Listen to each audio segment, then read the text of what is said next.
هل يجوز صيام بعض 10 ذي الحجة وترك بعضها لعدم تحمل الجسم للصيام؟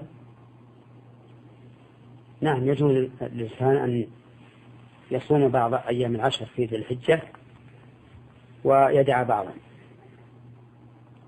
وإذا كان ترك البعض من أجل مرض ألم به أو ضعف ألم به وكان من عادته أنه يصومها فإنه يكتب له أجرها كاملة، لقول النبي صلى الله عليه وعلى آله وسلم: من مرض أو سافر كتب له ما كان يعمل صحيحا مقيما.